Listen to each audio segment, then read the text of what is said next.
Okay, ladies and gentlemen, it is Monday, April 5th, 2021. It is 10:30 a.m. here in San Diego, California.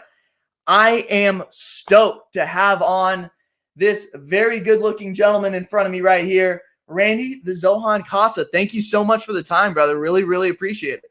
Thanks for having me, man. I appreciate it. How you doing today? Yeah, doing pretty good. Enjoyed Easter weekend. It was probably the best week of the year, like weather-wise. So I was able to get out, play a little bit of golf. I got to surf 2 or 3 times this week. So yeah, life's good. How about yourself? Yeah, that doesn't suck, man. I'm out here in sunny South Florida where it also doesn't suck. That's for sure. Yeah. So what's life like now that you're committed to the Florida lifestyle as opposed to those Boston, Massachusetts late springs that can get a little cold still? Yeah, dude, this was a long time coming. I belong all day, every day, bro. This doesn't suck. This doesn't suck. Have you been able to get your revenge tour on the gainer flip that you attempted a few months back?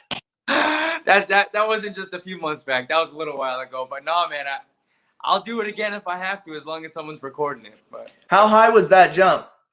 It was probably like 30-ish. That was my first time I had been to that cliff. That's in Massachusetts.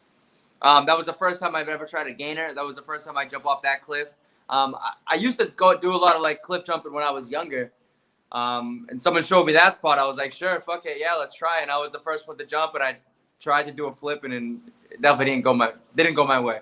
Randy Costa, first team full send right here. You know what I mean? Full send right there. I'm a little bit of a, I don't want to say daredevil like myself, but yeah, if you put a little bit of water underneath me and there's a cliff, I'm probably gonna send it as well. I did a backflip from like 25 feet in Hawaii, but no gainer.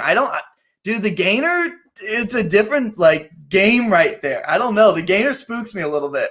You don't have to tell me, man. You saw my attempt. I had never even tried it before then. So yeah, you're fucking crazy, dude. All right, so kind of cool that we're talking today because today's the 7-year anniversary of your MMA debut. Just kind of like opening that conversation. What do you remember from that day? Dude, I remember everything. So that was April 5th, 2014.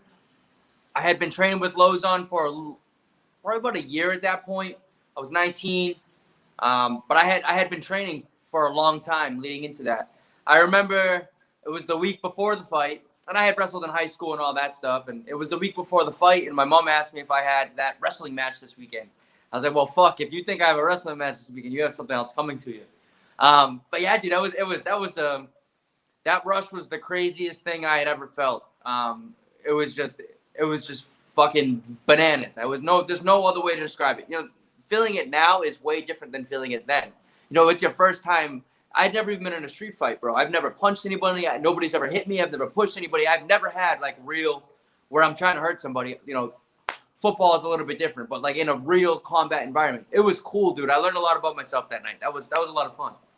You said it's like really different compared to what you feel now. Is it different because you're more nervous now because you're facing crazier competition, or do you think you're less nervous now because you have more faith in yourself because you've trained longer? I guess both. Yeah. That's the most different is how I'm able to deal with those things. If you get thrown right into a fight, into a sanctioned fight with a crowd and all those things, you had never been in a fight before. You're just running on instincts. It was a 35-second fight, bro. I threw 17 head kicks. That's not a lie. That's 100% serious. You can watch the video, you can count them. I was just lost it, dude. Completely lost my mind. It was the adrenaline rush was. I had played sports since I was, in a diaper, dude. Like I'm used to competing, but that was just something completely different, and it was so fucking cool. It was like a drug, like a high that you just cannot get, and the only way to get it again is to do it. But now every time you do it, you get less of that kind of high. It was just so weird, dude, but it was so fucking cool. Damn. So, at least for the last few fights of yours, at least in September of last year, right? No crowd, no audience. And I'm not asking what's it like fighting without an audience, but what's it like anticipating maybe an audience coming back? I feel like there's going to be multiple guys who are not used to handling the bright lights and the huge crowds and all of that. What's kind of the expectation as that starts to open back up? I don't really care. Going through like the local scene, I was fortunate enough to have like the best supporters and family and friends. Dude, I was selling like my last local fight, my last fight in the Massachusetts scene. I'm 3-0. I had sold like $17,000 in tickets, so I'm used to having like a lot of people screaming my name. And I have the chills just thinking about like I'm not lying to you, dude. Like we really took the roof off every fight that I fought on. So like I'm used to like that crowd. Fighting in front of no, or not fighting in front of a crowd was really weird to me because I'd never been in this situation where I have to be fired up but have nobody fired up with me. It was a really strange thing, but it was also very good because you could see things a little bit differently. Everything's a lot more calm. You're not as tunnel vision because there's nobody yelling at you telling you you're either awesome or you suck or you're going to get beat up or whatever it may be. I'm really looking forward to like big time fighting in front of a crowd again because I think I have one of those styles where I can kind of get the crowd engaged because I'm just kind of a fucking wild man in there. I'm not really playing it safe at all, and that's kind of what a crowd likes to see. So I can't wait, man. I hope the next one's in front of a crowd for sure. Well, I guess this is kind of a good segue. I was watching some of like your real old fights from the local scene, and one of the things that just like stood out immediately was the size of the cage, right? Those local fights, they're tiny ass cages. And then it shows like your jump from the local scene to your first fight in the UFC, and the cage looks massive, just like monstrously large. What is your preference? I mean, with your style, whether it's like wins or losses, what is your preference on cage size? Dude, so if I hadn't gone through the promotion that I fought in on the local scene, then my answer may be a little bit different right now. But now I don't really care because I've shown that with my style, I can fight in a small cage, and a big cage would favor all the movements I do. So I think I can adapt pretty well with that. I would probably say the big cage is probably more fun for me if it's the right matchup, because the more room you have to run, the more space you have to cover, the more movement and like craziness I can bring. I don't necessarily care per se, but if you throw the opponent into the picture, then my preference will definitely open up.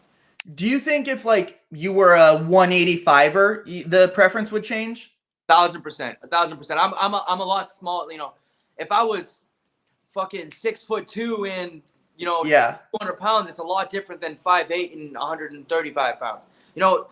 On the local scene, so typically what you do before you fight, you go in the cage like to feel it, whatever, test it out, kind of see what's going on. And on the small cage, it was about a step and a half for me to get into the middle. In the UFC cage, it's about 4 steps to get into the middle. That's a huge fucking difference, dude. So I went from a step and a half to the middle to now a sold out fucking arena at State Farm with a cage where I felt like I need binoculars. It was just fucking outrageous.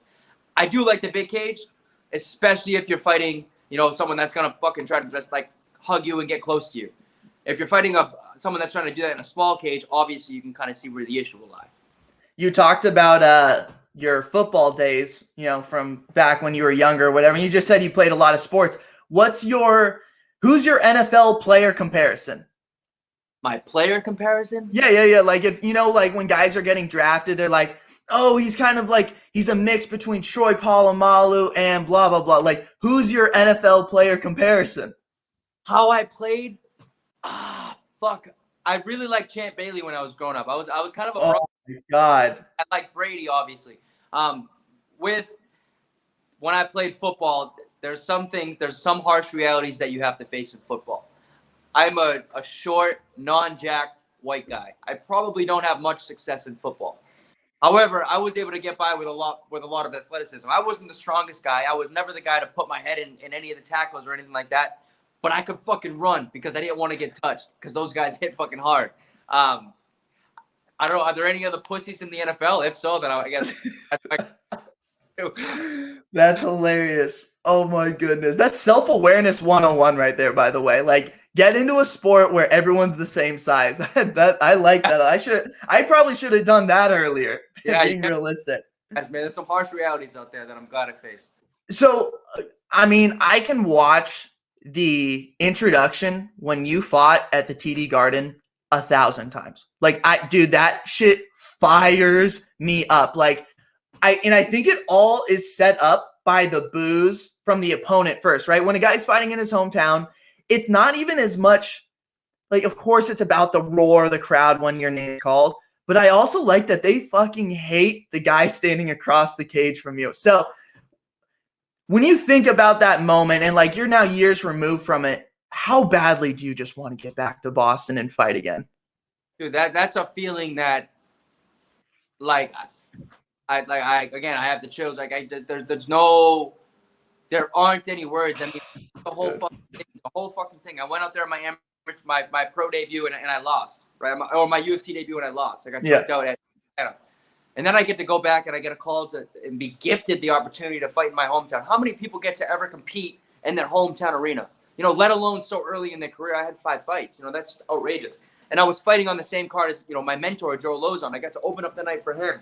And then, to go out there and win like that, now it wouldn't have meant nearly as much, like, to get my first UFC win if it wasn't at home. I got to do it at home in front of all my friends and family, in front of, Devin Carrier's family. I'm sure you've read about my best friend that passed away. I got to stand in the middle and hold his picture up in the middle of the TD Garden with his family sitting, front row. And it was it couldn't have been written better. The only thing that would have helped is if I got a bonus that night, but I didn't get a bonus. But dude, it was perfect. I went in there. I didn't get touched. I put on a fucking sick performance. I opened a lot of eyes, and it was my hometown arena, dude. It was just, it doesn't get better. It doesn't get better. I almost don't even want to go back and fight in Boston because I don't want it to not, I can't beat that. I can't fucking beat that. It's like, I don't even want to do it again. Give it some time. If, we'll work our way. We'll go top 10 first, then we'll go top 5. And dude, when that comes around, when that top 5 matchup comes around and all of a sudden your name's mentioned in a potential title fight and you could go back to the TD Garden, I mean, that would be a good way to come back. Then we'll reevaluate. There we go. So guys beg to fight in their hometown, right? Their whole career, like beg for it. You'll see like Usman, Ngannou, and Adesanya are like begging to go to Africa. Holloway has begged to go to Hawaii and fight there. If you could pick for one other fighter to get to main event and headline their hometown, who would you pick to go to there? Like, does that make sense? If you were the matchmaker, if you were Dana White and the brass of the UFC, who would you handpick and want to reward to fight in their hometown? Well, you have to reward Max Holloway. I mean, it has to be, right? Right, yeah, it has to be. Everything that he's done for the sport and the outside of the cage and just being a positive role model inside the cage as a fighter, and people want to be like him inside and be outside and be a great dad and just a journey guy for the sport, not like a washed up journey. Yeah. Since he was 22 or 21, right? I think 21. Yeah, dude, it's just stupid. And we're talking about fucking Hawaii. We're not talking about going to Alaska, dude. We're talking about going to the beach. Yeah. You could, I mean, we've never done, or the UFC outside of like, obviously the Fight Island is a different story, but I don't know, man, an outdoor event on the beach in Hawaii, Max Holloway headlining would be absolutely nuts. So this is kind of like the equivalent of like a pop artist, right? They have a hit song that goes off, right? Okay. And it's super sick for a year and they get to perform it 100,000 times, but then like it kind of gets old to talk about. Your knockout last year, crazy, wicked head kick. After the fight, you love to talk about it. You love to talk about it for 2 months, 3 months. Does it ever get old kind of like talking about that shit? Or is it still just like, yo, it's my song. Like I'm okay performing the song over and over. So that's a complex question. My answer would be different if I had a fight lined up in the next couple weeks and I didn't pull out of a fight. So they say that you're only good as your last fight. To me, I'm as good as pulling out of my last one. So I don't really, you can see that when I was leading into the fight that I pulled out of, I was kind of a lot more boasting about, that big head kick knockout. I haven't said a single thing about it since. I kind of recognize that you can't really, you can't live in the past. Like, that was a really fucking cool thing, but yesterday's home run isn't going to win today's game. Kind of, you know what I mean? So, all that's cool, and those are things that I very much take pride in, but I'm not going to go and boast about something that I literally did last fucking year. They're Makes plenty of sense. maybe in like, kind of what I did this morning, and in a few years from now, hey, on this date and that year, this is what I did. But I'm not out there, hey, I fucking head kicked something. Like, yeah, dude, sick. Like, so did everybody else. Like, what the fuck? Makes plenty of sense. But okay, fine. I'll talk about it. You don't have to talk about it. I'll talk about it. Dude, it's fucking wicked. It's super sick. It's crazy. Love it. Can you, like, some of the stuff that happens in the cage so fast, right? Like, it could be the little intricacies that, for us at home, we saw your left foot hit his head. Like, that's what we see at home. We're idiots, though. What is, like, the smallest detail about that head kick that you think most people missed? Dude, so this is where this is where I like to talk about, because this isn't talking about like boasting and like yes. This is more talking about like, hey, how did it happen? For the sport, there are things that I'm walking through in that fight where I'm actively analyzing my opponent. So if you watch through that fight, you can see that there are a few times where I'm kind of reaching out my hands like this, kind of see what his reaction. I'm just showing. So yeah, so I just kind of kept showing to see what his reaction was. And I noticed that from my right-handed stance, and I threw my lead side, he would reach with his rear side. So I knew that if I threw my left hand, he would bring his right hand down. So I knew that I just had to kind of throw a couple smoke screens and kind of get him thinking. He ran over that way across the cage, so I followed him and I switched my stance, and he didn't see it. So I didn't give him time to think about it. I kept putting my hands up like this. Now I'm processing this. I switched stances, right? Now I know that every time I threw my left hand out, he would bring his right hand down. He didn't see my stance switch. So now I just put the left hand out. I'm going to bring it over his head. So I'm going to welcome him. Hey, dude, you can slip this punch all day. You're doing a great job. Like, that's fucking awesome. I punch at the ear. He slips over to that ear. That right hand follows, and he gets head kicked. So I walked him into that. So I kept putting out. I noticed that reaction.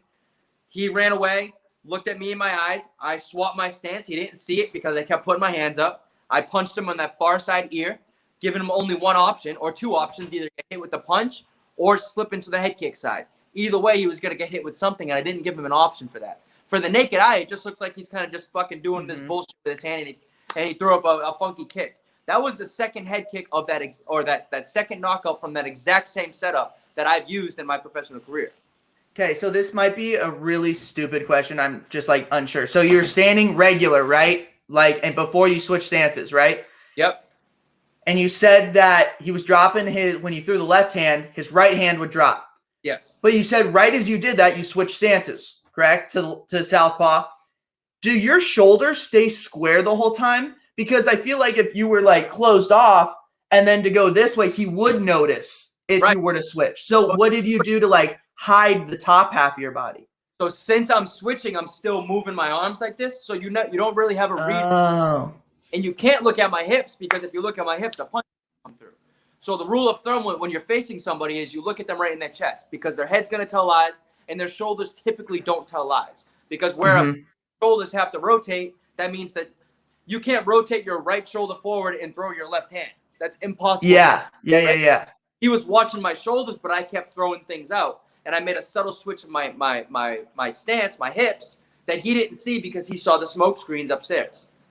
Damn. Looking at it, we could have had a different outcome. It could have been a punch. But he didn't see that stance switch. I kept the smoke screens out. He bit on the smoke screen, which I gathered in my head based on past things that he's done. And I was able to capitalize on the opportunity. So I feel like in other sports, like whether it's like a Michael Jordan turnaround 15-foot jumper or something, or like a Tony Gwynn 5'5" baseball, like between the shortstop and the third baseman. There's like signature iconic moves. And I think in MMA you have some of that. I think about like the GSP like jab, right? Like the super extending jab. That head kick, do you think there was someone that fought before you that kind of did stuff similar to that really well? Not to kind of what I'm doing. With my style there, I try to pick off things from like Wonder Boy and from Mirko Cro Cop and even Tanya. So a lot of like the smoke screen stuff. Yeah. Kind of things that they kind of do. And then you add, or that Izzy kind of does. And then with like the flashy kicks and stuff, that's kind of Wonder Boy-esque. Just kind of mixing it up. But I don't think and fucking everybody says this, so I feel like such a douchebag for saying it. But I really don't think that there are any, if many, guys in the UFC or whatever that move the way that I do. I'm not a kickboxer. I'm not a boxer. I'm just fucking weird, and it works. Yeah. How did you how does that happen? How was it developed? So, I mean, I started karate when I was a kid, so I have the funky kicks, and then I started when I was like 12 or 13 years old, and then wrestled in high school. So now I don't have to worry about getting taken down because I'm confident with my takedown defense. And then I started doing what's called American kickboxing. American kickboxing, it's regular kickboxing with no kicks below the hips. So it's all high kicks and body kicks. So if you notice, I'm not typically throwing leg kicks. So you combine all those weird styles that I've developed, and you couple that with the athleticism that I've gained kind of throughout my athletic career, my sports, and explosive and lifting and all that, and you kind of have this like athletic karate sport fighter, maybe. Or athletic boxer with good kicks. I'm not really fucking sure how to but it's just weird. It works, and it's tricky, and it's annoying. Do you have any plans, hopes, aspirations of getting into like action movies or anything like when you're done fighting? I mean, I feel like your style would fit really well for that. Yeah, that would be really cool. But I would rather not do like an acting role in terms of movements. I would much rather do an acting role in terms of me talking and me actually saying stuff, or like some sort of analysis or something like that. The acting, like the stunt devil stuff, would be like cool, but you don't really get like much spice out of it. And I feel like I can kind of project and talk a little bit better than to have myself muted. Do you understand what I'm saying? Yeah. So 7 years ago was the debut. If things went exactly the way you wanted them to, what does Randy Costa look like in 7 years from now? 7 years, so I will be 32. I'll still be fighting. Have a lot of money in my bank. I would like to open at some point my own type of fitness or something in that. I'm not exactly sure, but I'll stay in the fitness industry for forever. But I want to get into some sort of. I want to dip my feet into other things, whether that be analysis, whether it be commentating, whether it be acting, whether it be modeling, whether it be fucking anything, just something. I want to try everything. Why not? Like, let's do it. I mean, I'm already uncomfortable doing this fighting shit, so what else can it be? Well, it's kind of like symbolic of your fighting style. It's like, yo, I want to try karate. I want to try wrestling. I want to try boxing. Like, you're not going to, don't pigeonhole me. Yeah, you just want to do it. I don't know. So, I hope this comes across the right way. Like, you got like the signature highlight reel head kicks and finishes, and you're known for being exciting. But like, you haven't cracked the top 10 yet. And obviously that's something you want to do, and you're not where you want to be yet. But there has to be pros and cons to being in the top 10, being in the limelight, dealing with all the noise. What's the thing that you're loving most about not being like in the top 10 right now, if that makes sense? Like, there's got to be some benefit to like almost being underestimated. Yeah, dude. I mean, that's definitely true. I like that I'm still so early in my professional career and in the UFC that I'm still kind of a unicorn. You're still not really sure how to read the way I fight. You're not. You can kind of start picking up on tendencies because it's starting to get in film. But I don't have much fighting experience, so I'm still kind of a unicorn in that regard. So that's that. I definitely don't want to fucking go away. I would rather people not have a read on me. But unlike a lot of people, dude, I don't really like give a fuck about the belt or the top 10 or this, that, the other thing. I'm not in here to flex my muscles or say I'm the best. Like, I don't really care. Like, that's all cool. I'm not really chasing like this artificial thing, like this belt, this physical thing. I'm chasing something that's bigger than that. I'm chasing happiness, dude. If I'm fucking happy, then I don't really care. Right? I'm out here. I get to live like my dream, dude. I live on the beach and I get to work out all day, and I get to fight a couple times a year and get paid for it. Like, dude, like it really doesn't get much better than that. Kind of a simple man in that regard, but yeah, dude, I don't really give a fuck. I'm chasing happiness, dude. They can go have their fun with the belt. The belt comes, like that's great, but I'm not attaching like my whole happiness and my whole goal and my whole dream to this one thing. Like I can have all the things that I want without having a belt. Like I can still get paid and be in the UFC and be happy and live life and do that without having a belt. Like, I don't really give a fuck. I mean, you look at guys like Cowboy. Cowboy's never had a belt ever, right? Who gives a fuck? Does anybody care? No, he's still gonna have a legacy. And he's fucking happy and he's living life. I'm chasing happiness, dude. I don't really care about all the other stuff. Well, it's also like, dude, Cowboy's gonna first ballot Hall of Famer, no questions asked. Like, I don't know, and I think there's probably gonna be other examples of guys like that too. Like, I mean, Wonder Boy is like about to make a surge, right? He's gonna try and make like one final push. You know, he's got the Burns fight coming up. But even if Wonder Boy never won the belt, people would be like, oh, dude, Wonder Boy, first ballot Hall of Famer, no question. So I think that's kind of something interesting in MMA is that they're not like, oh, if you don't win the Super Bowl, you're not a Hall of Famer. Like for quarterbacks, if you don't win the Super Bowl, you do not get into the Hall of Fame.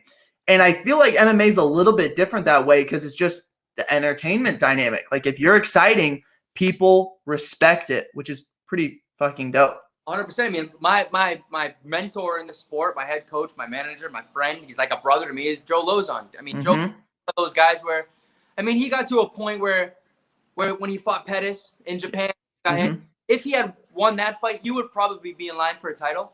But he never won a belt. But if Joe Lozon's on a card, maybe not today, but 5 years ago, Joe Lozon was still a very relevant household name that everybody kind of knew he probably wasn't going to have the belt.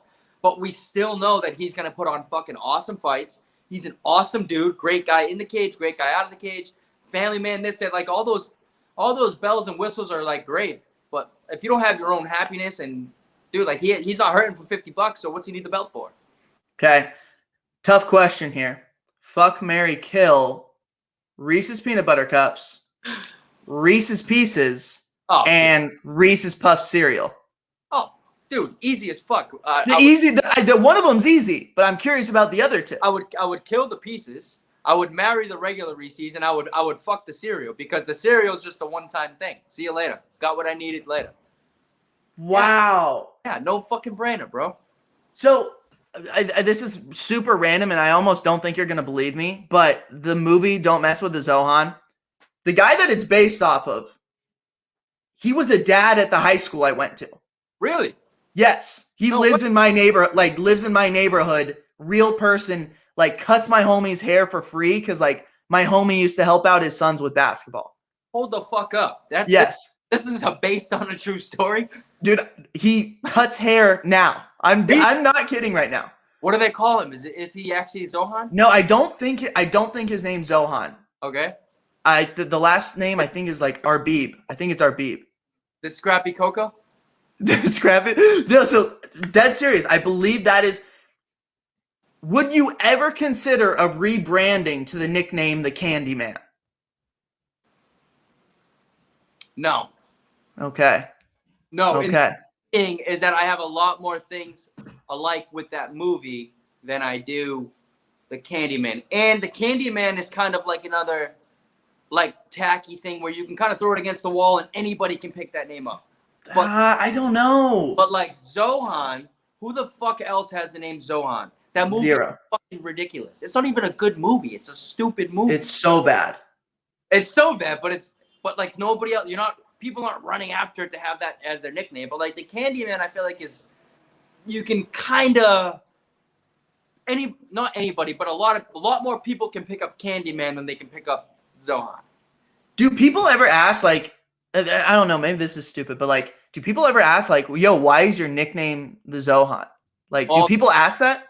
Yeah, all the time, dude. And I guess before the last fight, I got it a lot more. Now people kind of still understand because after the last fight, like ESPN and UFC, they were tweeting out like, "Oh, Randy Costa like with the foot uppercut," or something fucking like that, or "Don't mess with us," or whatever it was. But then it can kind of start picking up steam. So now kind of people are starting to understand. But I really think that the nickname is perfect to me. I didn't give it to myself. It was a surprise nickname. Okay. That might work. We also got to get you a picture, I think, with Sandler. I feel like that has to happen at some point or another. Like, can we get him to a fight? Maybe we can get him like cage side. And after dude, if you hit a foot uppercut knockout with Sandler cage side, dude, I might get that tattooed. Yeah. Like I might get that tattooed on my body. He wouldn't get better than that, honestly. He just bring 2 little fucking stupid Shih Tzus with him or something, and then it's perfect. Last question, because I know that this is complete bullshit, is that you say you get fat after your fights. That's not true. I mean, come on, dude. Bro, that's 1,000% true. Dude, it's not. There's no way, dude. You are so shredded when you get into the. There's no way. I promise. I eat fucking. Dude, last year when quarantine first started, I was booked to fight on UFC Columbus. UFC Columbus was March 28th. UFC Columbus got canceled on March 16th because of COVID. I flew to Florida on March 17th.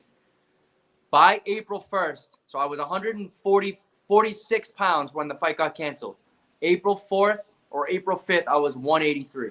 Bullshit.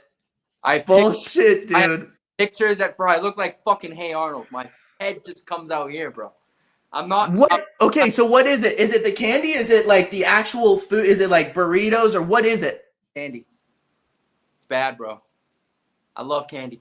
So talk to me because I honestly, dude, if my friends who are gonna hear this or whatever, they think I eat more candy than anyone they know. Like I'm talking every night, I'm getting sour gummy worms and like Reese's Pieces. I'll crush a Ben and Jerry's. What is it daily, and what is it like on a daily basis? Out of camp, bro. I'm not lying to you. It's really bad. It's probably concerning. It's borderline concerning. My girlfriend, for her mom, got me for Christmas like the huge like variety pack of Reese's. Is like 30 king size bars. 2 days. 2 days. Okay, that's good. Those are good numbers. And right after the fight, the last one, the first video I put on was like a handful of Reese's. I was like, I earned this, and fucking just housed them. I'm not lying to you, dude. I don't stop eating candy. And like after fights and stuff, I'll go on a bender and I'll fucking black out and eating trash food and all that, which obviously doesn't help it, but it's the peanut butter and the candy, dude. I'm so bad. I have such a sweet tooth. My mom too, bro. We don't stop. Well, okay, so those are like, dude, I think you're gonna think I'm lying, but I those are my kind of numbers. Like those are the exact, dude. I'm the same boat. People tell me, dude, they're like, I've never, like, I don't think you eat that many, this, that. Like, you could probably have like 4 on a night. Like, dude, I have 4 on the way fucking home from the gym. What do you mean 4 a night? On the way home from the gym, I get 4 big cups, dude. How do we make this like sponsorship happen? I don't know, bro. I don't know. I don't want to chase the sponsorship right now because if I open that flood door, I'm not going to make weight. So we after a fight. Dude, I think we can do it though, and I feel like a Reese's payday is real. Like that's a real payday for you. Yeah. Well, I'm sure you see all the stuff that I'm going back and forth on Twitter and Instagram trying to get the Dr. Pepper kid, the Adrian Yanez. We made a deal, dude. Once this fight happens, bro, the loser buys the winner a month's supply. So I'm hoping that I can get this motherfucker to buy me like 100 or so Reese's. That'd be great. Well, put me on Team Candy. I'm not really a soda guy, so I'm a hard like candy guy. I love sweets. I don't really like soda that much. In all honesty, that fight would be unbelievable. Like no, like all bullshit aside, that is a banger of a fight. Like, what does that do to your body when you think about stuff like that? Yeah, dude, it's just such a fun, like I don't dislike the kid at all. Yeah. I'm the exact opposite. I really like the kid. I root for the kid in his, the last few fights. Became a fan of him, his story. I like it. He's just cool. He's not like the typical dickhead UFC fighter who's just looking to be a punk ass. Like he's like a good dude. And like I just think he's really good at kickboxing. I think he's a really good MMA fighter and he's a really tricky fighter. And I think I am too. So like let's both get paid. Let's both put on a show. There aren't any hard feelings. Like there's not like I don't know him, right? I just like what he says. He doesn't know me. He just likes the thing that I say. He likes how I fight. Like, why can't we compete against each other and then we can be friendly? Like, it's there doesn't need to be a window or a wall between, like, if I get along with you, then I can't fight you. It doesn't have to be like that. I have a lot of respect for Adrian, and I just know that with our styles, it's got so much. He has no regard for fucking safety in there, and neither do I. Like, we're just fucking throwing limbs and hoping it lands on something. It will be such a fun fight, and I hope we can get it done for some pay-per-view card in front of some fans or something like that, because I think a fight of this kind of style where, like, we're very fan-friendly in the way that we fight. Mhm. With fans, I think it would be fucking great to, top it off on an ESPN, the prelims, or open up a pay-per-view or something like that. I think there's a lot of fun that can be had with this fight.